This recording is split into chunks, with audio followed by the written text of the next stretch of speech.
une lecture d'une histoire qui est un témoignage chrétien. C'est une histoire que j'ai écrite moi-même. Donc il y aura forcément des fautes de rédaction parce que voilà, je ne suis pas écrivaine en fait.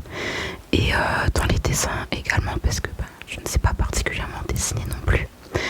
Mais j'ai fait cette petite histoire.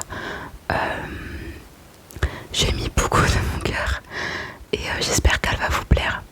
Donc comme elle ne sera pas parfaite et qu'elle aura des défauts, je vous prie d'être indulgent avec moi pour cette histoire. Donc on va commencer l'histoire. La petite fille et Jésus. Chapitre 1. Une bénédiction cachée. Un beau jour, une petite fille vint au monde. Sa famille découvrit assez rapidement que celle-ci avait une maladie grave. La famille de la petite fille et elle-même passèrent beaucoup de temps à l'hôpital. Elle subit quelques examens et interventions, mais cela ne suffisait pas. Alors, la petite fille fut greffée. Ce fut une période difficile et douloureuse pour elle et sa famille, mais fort heureusement, la transplantation s'était bien passée et la santé de la petite fille s'améliora grandement. Pour la première fois, Dieu sauva la vie de la petite fille. Elle put enfin commencer à vivre.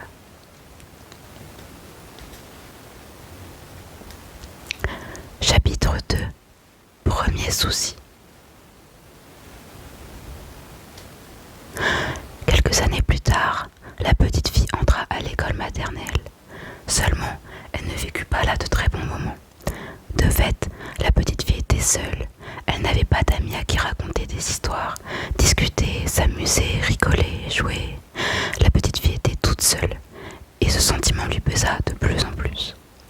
Pour tout arranger, la petite fille était d'un caractère timide et réservé. Elle ne savait pas comment s'exprimer face aux autres et n'osait que très peu parler. Cela lui valut des remarques et des comportements de la part des adultes qui mit la petite fille encore plus mal à l'aise qu'elle ne le fut déjà. Elle parvint malgré tout à se faire une amie, mais cela ne combla pas sa solitude, puisque cette dernière n'était pas dans la même classe et leur temps ensemble était moindre. Néanmoins, sa présence rassura quelque peu la petite fille et l'aida à supporter l'école. Elle était attachée à cette amie. En dehors de cela, la petite fille passait du bon temps chez elle avec sa famille. Sa relation affectueuse, elle, était particulière.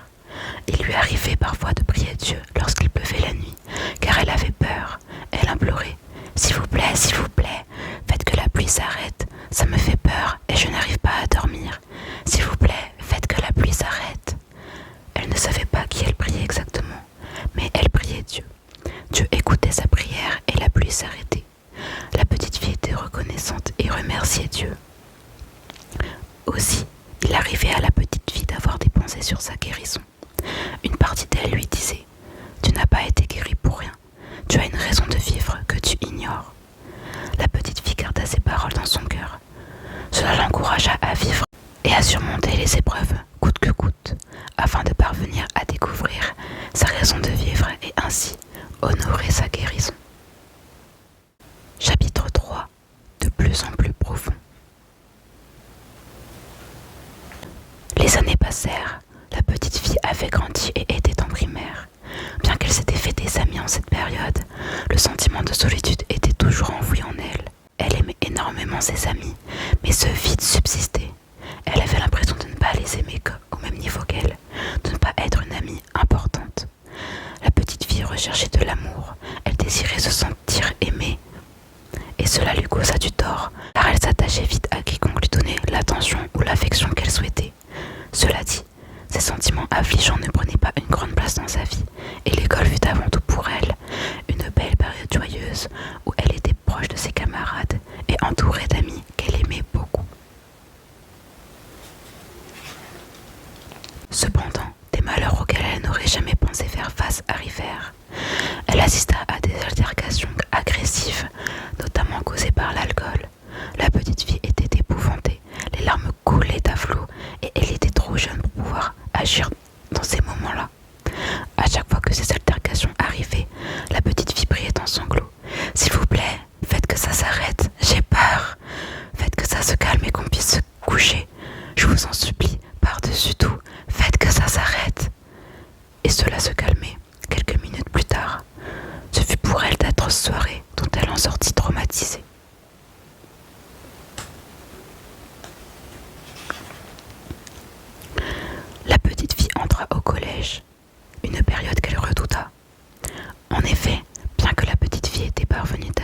ses amis en primaire, son caractère n'avait pas changé.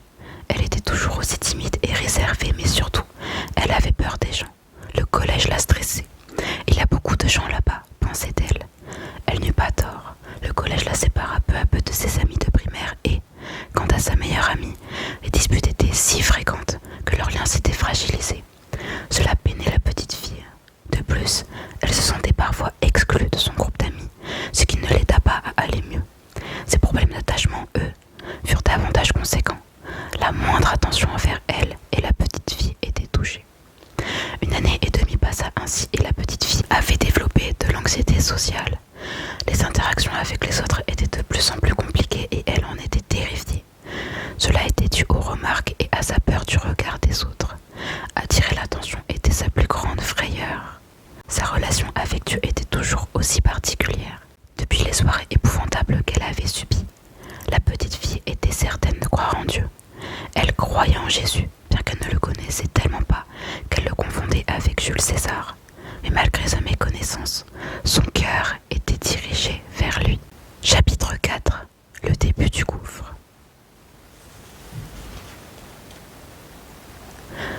La petite fille avait grandi et était désormais une jeune fille.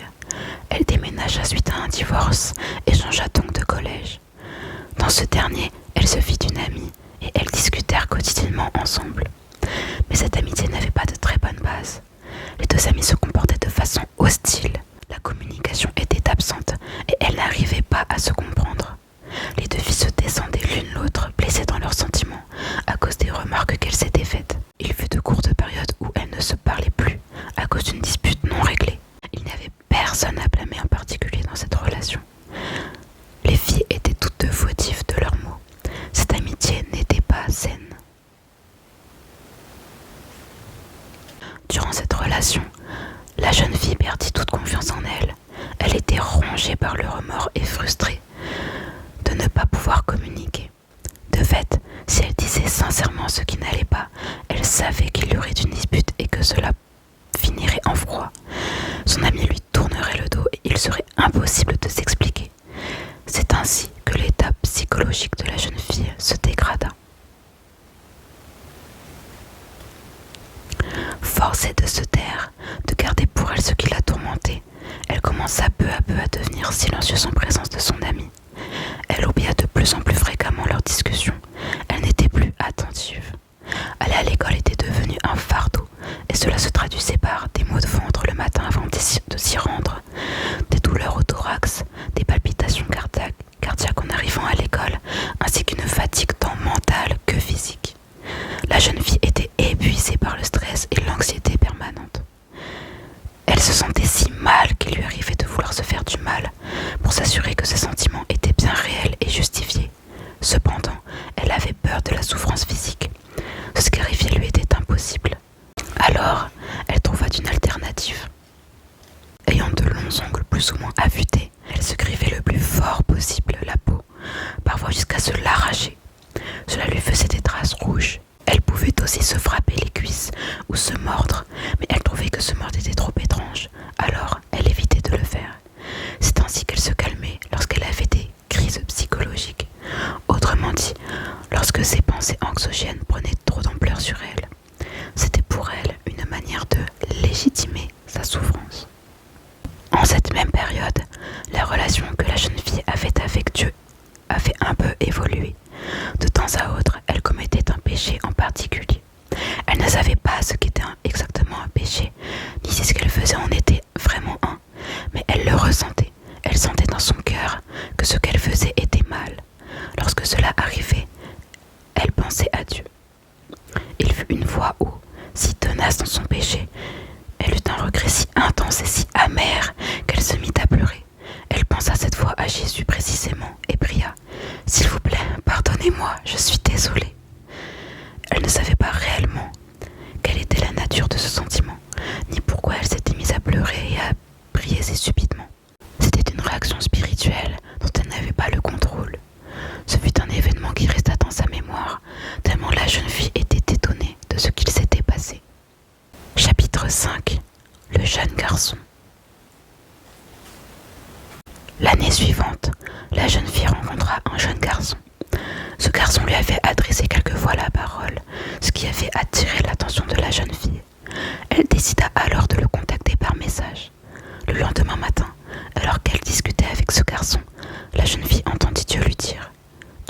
sortir avec lui.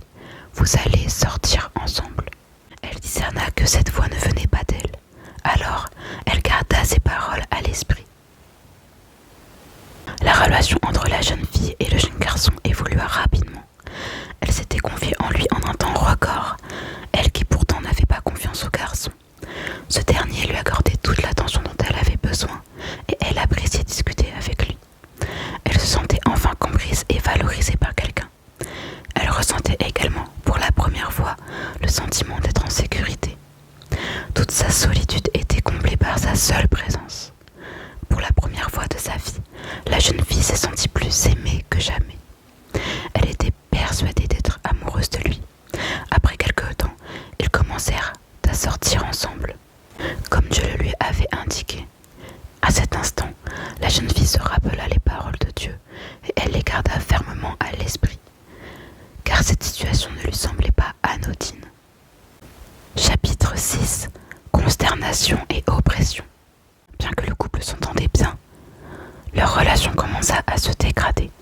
En effet, le jeune garçon avait prévenu à l'avance la jeune fille de ses soucis et défauts qui pourraient la déranger ou la faire souffrir, mais la jeune fille ne s'attendait pas à ce que cela puisse être si poignant.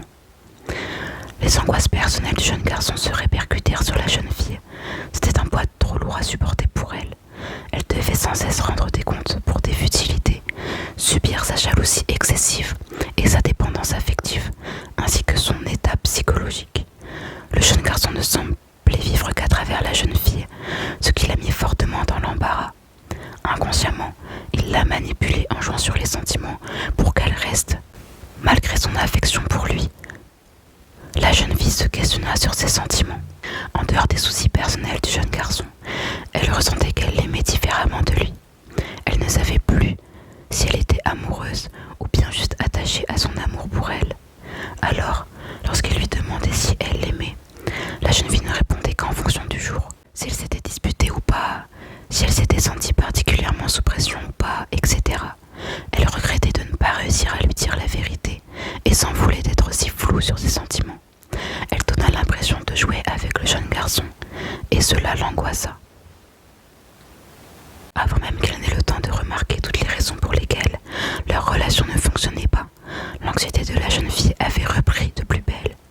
Elle ressentit de fortes douleurs au cœur lorsqu'elle était proche du jeune garçon, avait de nouveau la boule au ventre en allant à l'école et s'inquiétait pour toutes les choses anodines qu'elle faisait. À cause de tout le mal qu'elle avait commis dans cette relation, la jeune fille ne pouvait plus se regarder dans le miroir. Elle se détestait, elle avait de la haine contre elle-même et honte de ses actes. Chapitre 7. Les liens de l'âme. Mais alors que la jeune fille était perdue quant à ce qu'elle devait faire, rester avec lui jusqu'à ce que leurs soucis se règlent ou se quitter, elle entendit de nouveau Dieu lui parler. « Vous devez vous séparer », lui a-t-il dit. La jeune fille était d'abord hésitante, car une partie d'elle se disait que cette période difficile n'était que de passage et que leurs soucis pouvaient se régler avec de l'effort. Mais Dieu avertit à plusieurs reprises la jeune fille. « Tu dois le quitter le plus vite possible. » Elle décida d'écouter Dieu et de parler de rupture au jeune garçon. Leur rupture se fit lentement et difficilement. Juste après cela, la jeune fille se pencha sur la question de Dieu. Cela faisait déjà 1 an qu'elle souhaitait se rapprocher de lui, mais elle avait peur. « Je suis trop jeune, j'ai le temps, je ne vais pas comprendre la Bible, je profite avant. » La jeune fille s'inquiétait de toutes ces choses. Elle se méprenait aussi sur le péché et pensait qu'obéir au commandement de Dieu, quelle que soit la religion, était quelque chose de pénible. Mais cela n'empêchait pas la jeune fille de s'interroger sur comment les croyants faisaient pour suivre ces règles et quelles étaient leurs raisons. Lorsque la jeune fille était sur son téléphone, elle tombait sur des vidéos chrétiennes qu'elle ne voyait pas auparavant, surtout des vidéos de personnes qui venaient de se reconvertir. Elle apprit ainsi que le carême était bientôt. Alors, elle se dit « Dieu m'a parlé pour que je sorte avec le jeune garçon. Et c'est aussi lui qui m'a demandé de le quitter. Dieu m'a appelé et je suis au bord du gouffre. Je sens que je ne peux pas m'en sortir seule. En plus de tout ça, je suis croyante. Je veux me rapprocher de Dieu et j'ai une raison de vivre que je veux à tout prix connaître. Peut-être qu'en me rapprochant de lui, je guérirai et je trouverai la réponse à ma vie. » Elle se demandait aussi comment elle faisait pour supporter toutes les épreuves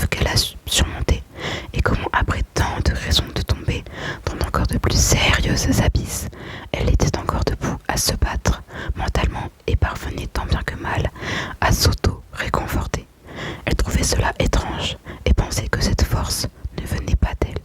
Tout un tas de raisons et de facteurs ont poussé la jeune fille à se rapprocher de Dieu. Il eut une soirée où elle douta de l'identité de Dieu.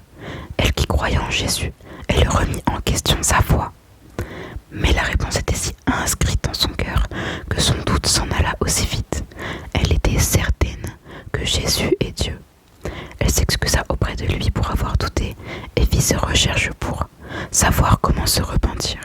Cependant, une chose la tracassait tout particulièrement.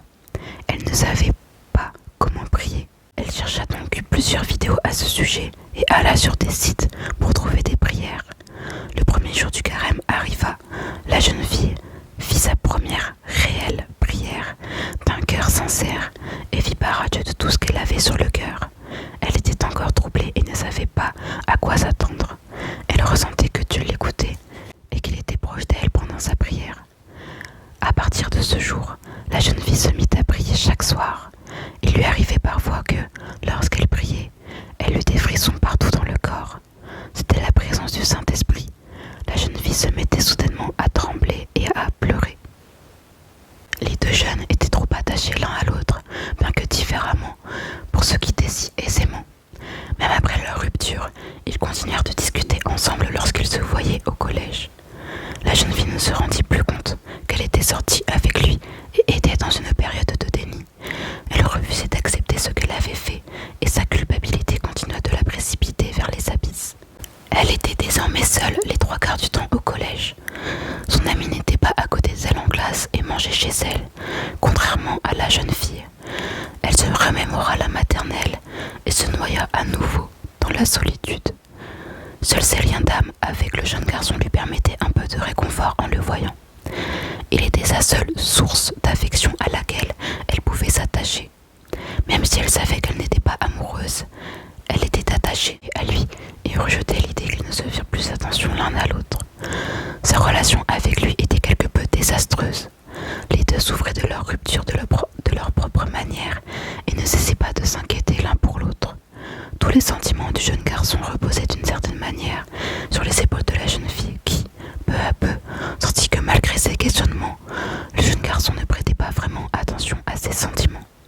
Elle se sentait désespérément seule et incomprise. Personne ne lui demandait ce qu'elle pouvait ressentir face à tout ce qu'on lui mit sur le dos. Elle ne trouvait plus sa place, nulle part. La jeune fille avait envie de mourir, mais elle ne voulait pas se suicider. Elle désirait par-dessus toute autre chose que sa souffrance perpétuelle s'achève et en finir une bonne fois pour toutes avec ses problèmes.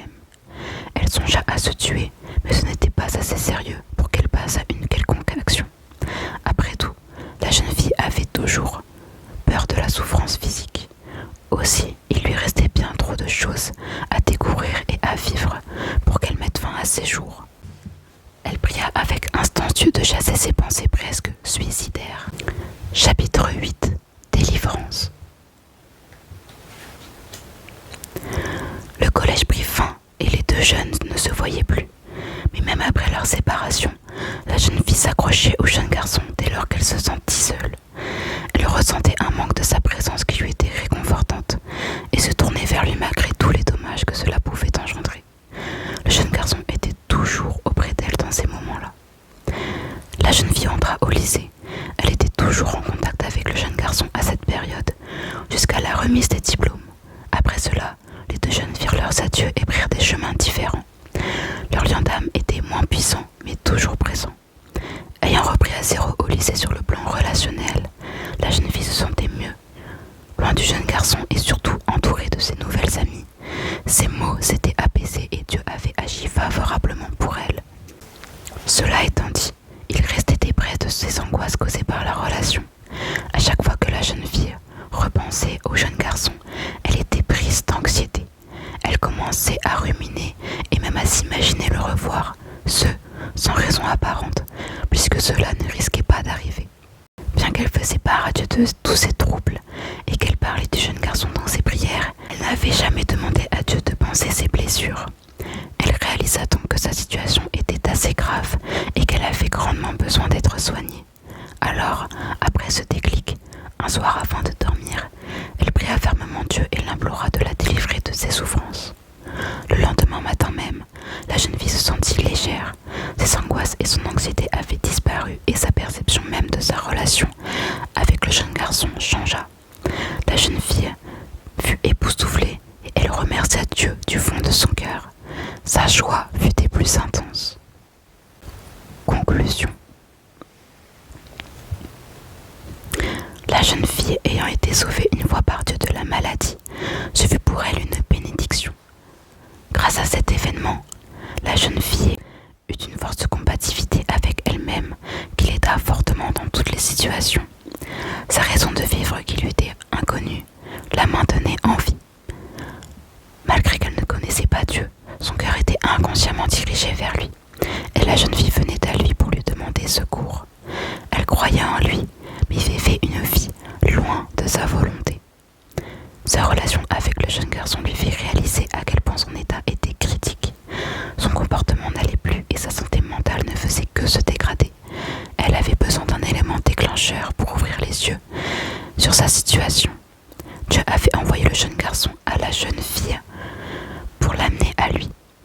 Durant toute la période où la jeune fille souffrait après la séparation, Dieu lui envoya des messages par des versets, des vidéos, des paroles, des croix dans le ciel et d'autres signes pour la rassurer et lui montrer qu'elle n'était pas seule. Dieu fut un grand soutien moral pour la jeune fille qui reprit au fur et à mesure goût à la vie. Les couleurs reprirent de leur éclat.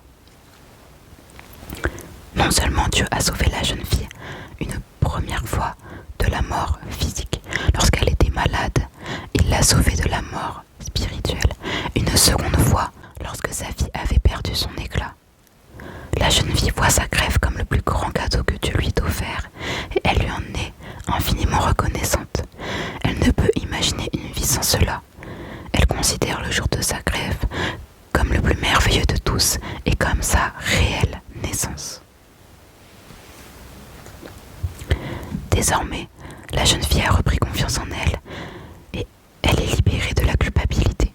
Elle a accepté ses fautes et s'est pardonnée. Tout cela grâce à Dieu.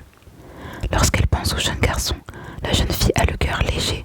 Elle relativise leur relation et tous ces mots d'antan lui semblent irréels. Ce qu'elle en retient, c'est qu'elle a rencontré quelqu'un d'admirable, qui lui a donné tout l'amour qu'il avait et ce pour lequel elle le remercie immensément. Elle n'est pas amoureuse de lui, mais elle l'aime comme elle-même. Elle fait abstraction de ses défauts et de ses fautes, bien qu'elle lui reconnaisse, et ne regarde qu'à son cœur. Ce qu'elle ressent pour lui est l'un des plus bels amours qu'elle a pu ressentir dans sa vie, et c'est l'une des personnes qu'elle aime le plus, en dépit de leur relation passée. Ce qu'elle en retire, c'est que grâce à lui, elle a pu se sentir profondément aimée. Elle a découvert des émotions fabuleuses qui lui étaient inconnues, et elle les protège chaleureusement. Mais surtout, grâce à lui, elle a pu faire une introspection et réaliser l'ardeur de ses afflictions. Elle a pu se rapprocher de Dieu et apprendre à le connaître réellement. La vie de la jeune fille a enfin pris sens. Message de l'histoire. Des choses qui peuvent nous paraître être une malédiction peuvent se révéler être en réalité une bénédiction pour nous. Dieu est toujours présent avec nous, même quand on ne l'imagine pas. Chaque chose est faite en son temps. Le temps de Dieu est parfait. Plus que dire à Dieu ce qui ne va pas, il est nécessaire de lui faire part de ce que nous désirons réellement et ne pas hésiter à remettre notre cœur entre ses mains. Dieu sait quelles sont nos souffrances et comment prendre soin de nous, alors ayons confiance en lui en toutes circonstances. La religion et Dieu ne sont pas des traditions, un suivi de règles imposées ou un moyen de se rassurer vis-à-vis de la mort, mais plutôt une décision personnelle de venir à lui, un amour pour celui qui nous a créés avec le monde, qui nous pousse à agir selon sa volonté. Il n'y a pas besoin d'assister à des miracles ou avoir des expériences spirituelles particulières pour croire en Dieu. Croire est avant tout un choix et sa présence peut être ressentie de bien des manières. Ce n'est pas parce qu'on ne voit pas, qu'on ne ressent pas Dieu, qu'il n'est pas présent. Dieu est avec nous chaque jour et Dieu est dans l'Esprit Saint qui est en nous. La relation que nous avons avec Dieu est propre à chacun.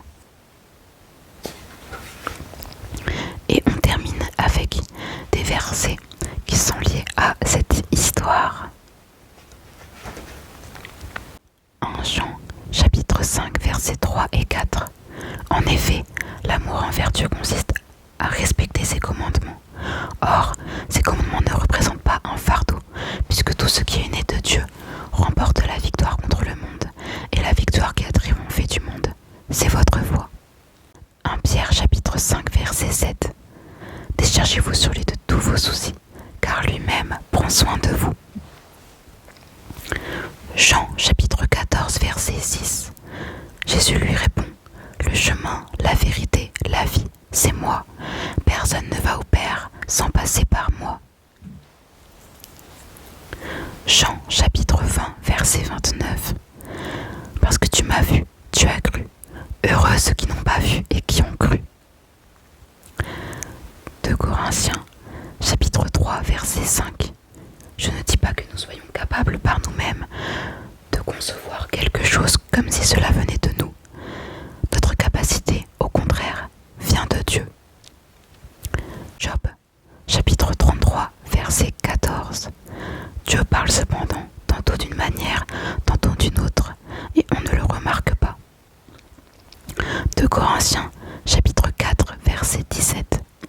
En effet, nos légères difficultés du moment présent produisent pour nous, au-delà de toute autre mesure, un poids éternel de gloire. Actes des apôtres, chapitre 28, versets 26 et 27. Va vers ce peuple et dis, vous avez beau entendre, vous ne comprendrez pas, vous aurez beau regarder, vous ne verrez pas. En effet, le cœur de ce peuple est devenu insensible. Ils se sont bouchés les oreilles et ils ont fermé les yeux de peur que leurs yeux ne voient, que leurs oreilles n'entendent, que leur cœur ne comprenne, de peur qu'ils ne se convertissent et que je ne les guérisse.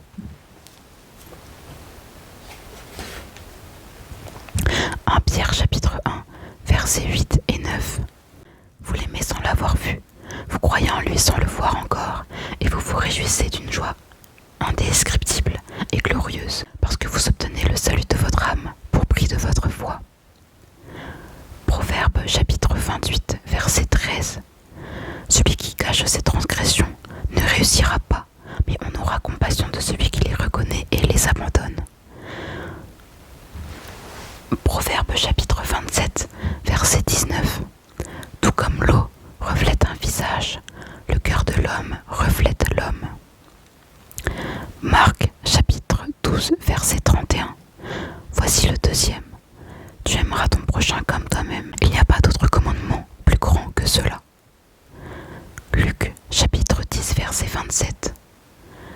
Il répondit, tu aimeras le Seigneur, ton Dieu, de tout ton cœur, de toute ton âme, de toute ta force et de toute ta pensée, et ton prochain comme toi-même. Romains chapitre 12, verset 2. Ne vous conformez pas au monde actuel, mais soyez transformés par le renouvellement de l'intelligence, afin de discerner quelle est la volonté de Dieu, ce qui est bon, agréable et parfait. En Jean chapitre 4, verset 16. Or, nous avons connu l'amour que Dieu a pour nous, et nous y avons cru. Dieu est amour, et celui qui demeure dans l'amour demeure en Dieu, et Dieu en lui. Jérémie chapitre 31, verset 3. De loin, l'Éternel s'est montré à moi. Je t'aime d'un amour éternel, c'est pourquoi je te conserve ma bonté. Proverbe chapitre 24, verset 16. En effet, cette fois le juste tombe, mais il se relève. Quand les méchants trébuchent, en revanche, ils sont précipités dans le malheur. Psaume chapitre 18, verset 7. Dans ma détresse, j'ai fait appel à l'Éternel. J'ai crié à mon Dieu de son palais. Il a entendu ma voix. Mon cri est parvenu à ses oreilles. Psaume chapitre 103, verset 3. C'est lui qui pardonne toutes tes fautes, qui guérit toutes tes maladies. Jean chapitre 11, verset 4. À cette nouvelle, Jésus dit, cette maladie n'aboutira pas à la mort, mais elle servira à la gloire de Dieu, afin qu'à travers elle, la gloire du Fils de Dieu soit révélée. Apocalypse chapitre 3, verset 20. Voici, je me tiens à la porte et je frappe. Si quelqu'un entend ma voix et ouvre la porte, j'entrerai chez lui, je souperai avec lui et lui avec moi. Hébreux chapitre 11, verset 6. Personne ne peut plaire à Dieu s'il ne croit pas. Celui qui s'approche de Dieu doit croire ceci. Dieu existe et il récompense ceux qui le cherchent. Hébreux chapitre 11 verset 1. Or la foi, c'est la ferme assurance des choses qu'on espère, la démonstration de celles qu'on ne voit pas. Colossiens chapitre 3 verset 2. Le but de votre vie est en haut et non sur la terre. Matthieu chapitre 19 verset 26. Jésus les regarde et dit: pour les hommes, c'est impossible, mais pour Dieu, tout est possible.